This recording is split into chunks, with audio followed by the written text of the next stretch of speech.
Hey folks, I'm sure you know Zeiss have a really long history of making high quality optics. Now, on May 8th, 2019, this is going on sale. The Otus 100mm f1.4. It's the fourth focal length in the Otus range, their flagship line of stills lenses. I got one in early, let's check it out.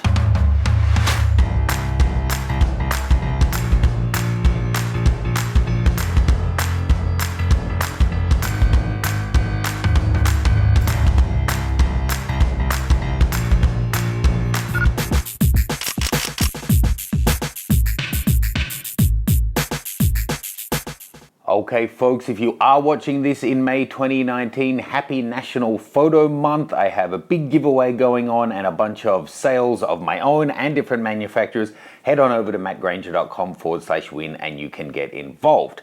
Now, the Otus range of lenses they're kind of a thing of legend. Most people who've tested them would agree that optically they're very close to perfection, but you're paying a premium, a big premium, to get that last few percent of performance, and they're big and heavy in manual focus, so they don't suit everyone, but for those who they do suit, people often swear by them.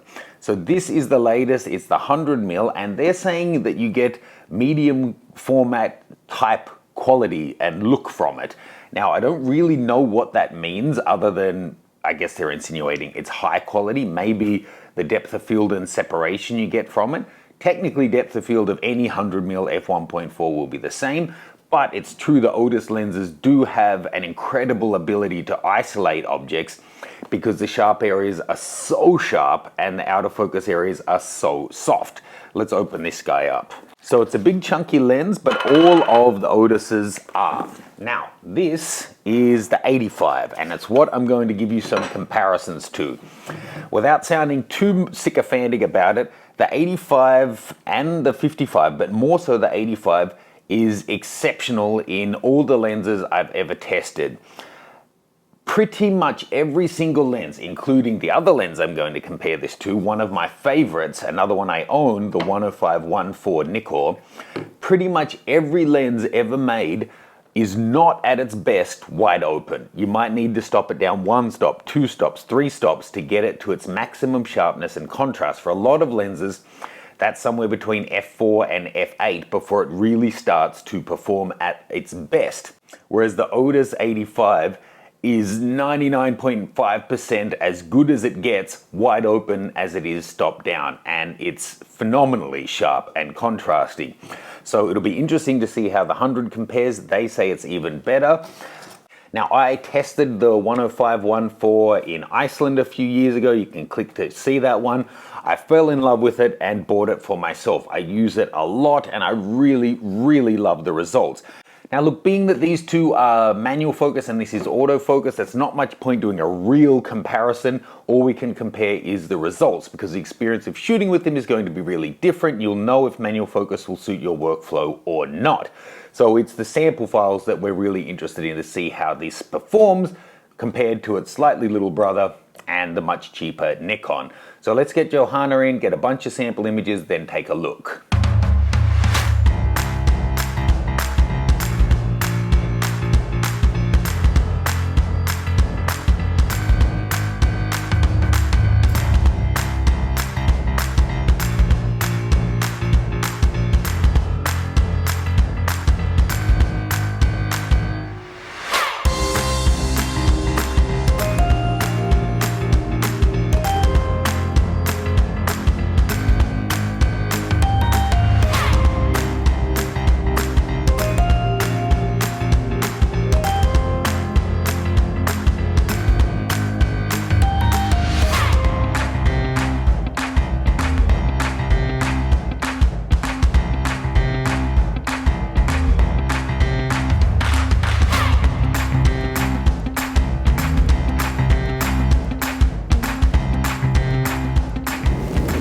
So it's looking phenomenal with both of the Otuses, but it is a different experience having to go in and make sure I got it.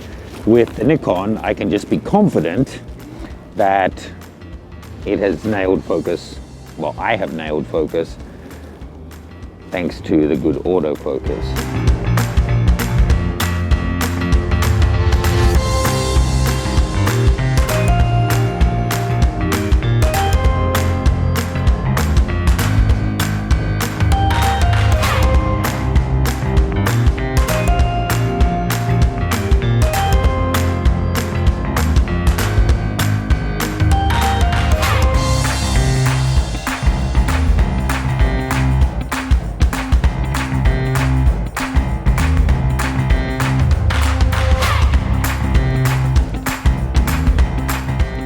Just jumping in partway through shooting here, if you do shoot any manual focus lenses, I can say the Otuses are something unique. They're almost cinema lens in terms of their size and focus throw, in a way that makes it a lot easier because you do have it balanced. With a lens, a normal lens, most of the weight is in the body, so you're holding the body.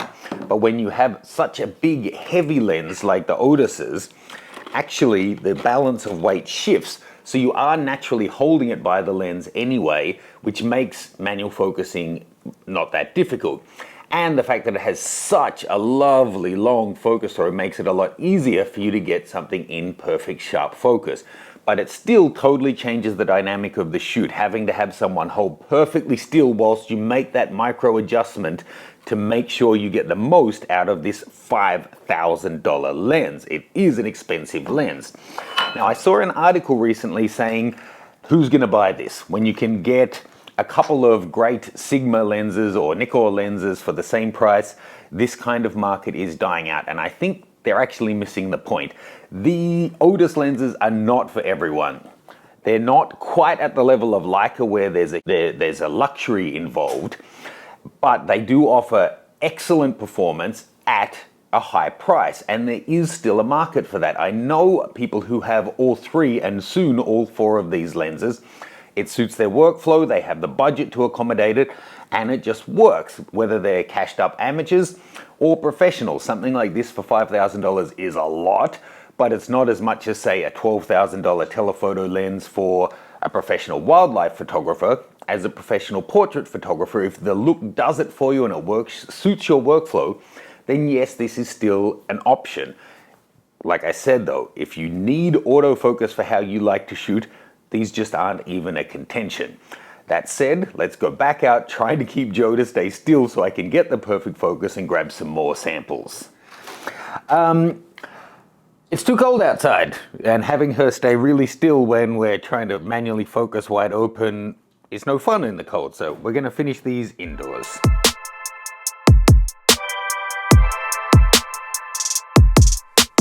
I decided to gel the background a red color to bring up some life to that gray backdrop. Of course, Tyson came to inspect it.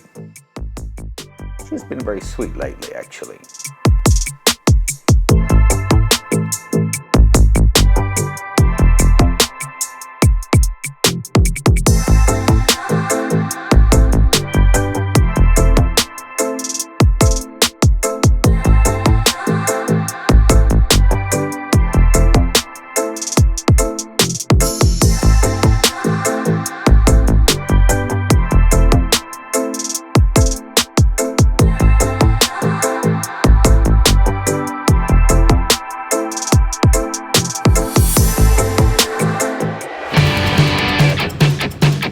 This one, let's go with a more cool blue background.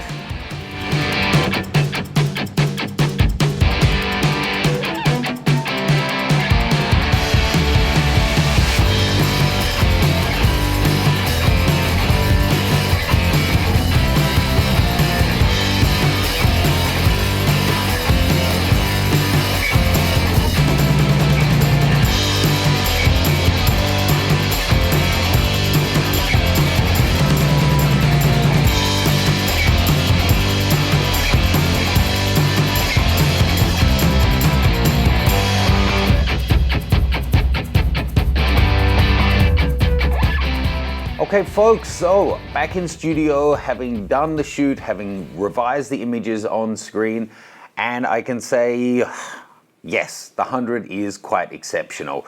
It is even sharper and higher contrast, I think, than the 85, which was my previous benchmark.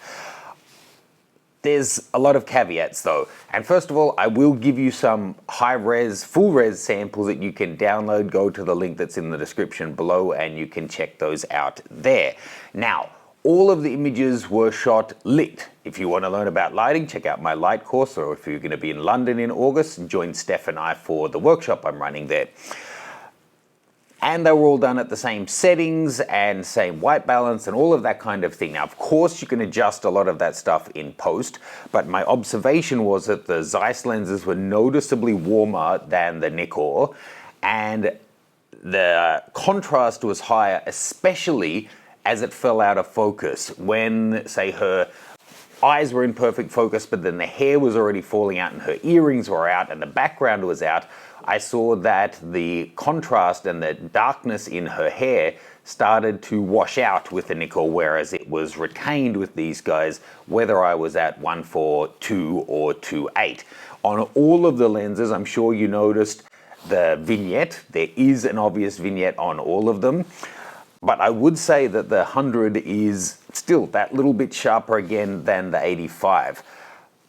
Reality check though, shooting like that with the manual focus lenses, even with a lot of experience, it's not that much fun for me.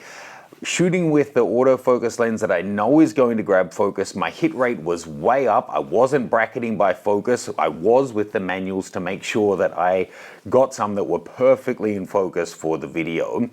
And it completely changes the dynamic shooting with a model, telling her to sit perfectly still, hold it, hold it, hold it, hold it, hold it, because if she moves a millimeter, the focus I have is slightly off.